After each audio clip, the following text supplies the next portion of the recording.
Alô você, eu quero me dirigir a você que é uma pessoa interessada no Evangelho, que ainda não é crente, ou você que é cristão e não tem valorizado a salvação que nós temos em Cristo Jesus.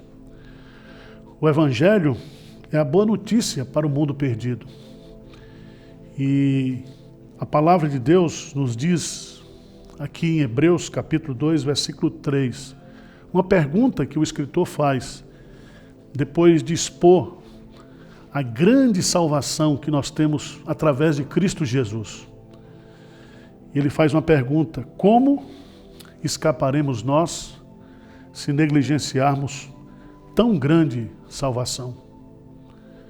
Como é que nós podemos escapar do juízo, da condenação eterna, se nós negligenciarmos essa salvação que nos é dada através de Jesus Cristo? Em primeiro lugar, essa pergunta nos ensina que há uma salvação e que essa salvação não é do homem para Deus, mas de Deus para o homem. Fora de Deus não há salvação. Ele é o único Salvador, o único Redentor. Jesus é o único caminho, a única verdade e o único que pode nos dar vida. Não há outro mediador entre Deus e os homens que não seja Jesus Cristo. Em segundo lugar, esta salvação ela é grandiosa. Diz aqui, tão grande salvação.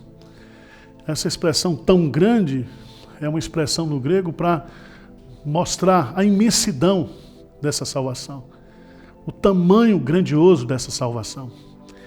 E essa salvação, ela é grandiosa justamente por aquilo que ela produz, né?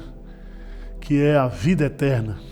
Não existe nenhuma outra salvação que produza tanta transformação, tanta mudança, tantos benefícios espirituais do que a salvação de Deus.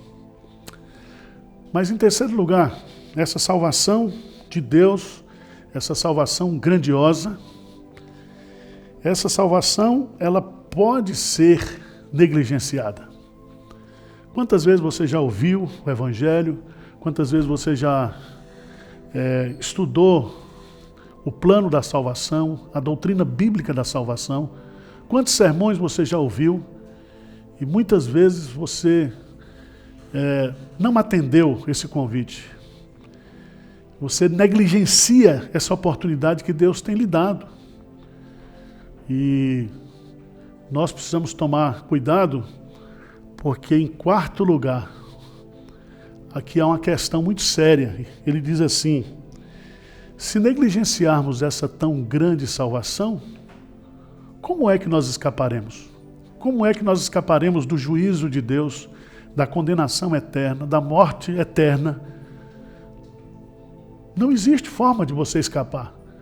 Ou você recebe essa salvação e passa a ser uma pessoa, uma nova criatura e garante a sua eternidade feliz, ou não tem outra escapatória. Não existe outra situação pela qual você possa se livrar da condenação eterna que não seja a salvação de Deus. Não há como você, infelizmente, escapar do juízo divino. E hoje é o dia da salvação. Amanhã pode ser muito tarde. Medite nisso e pense, aproveite essa quarentena aí, aproveite essa pandemia, quando você está ouvindo falar sobre morte. E a pergunta é: onde você vai passar a sua eternidade se você negligenciar essa tão grande salvação que lhe é oferecida por Deus em Cristo Jesus?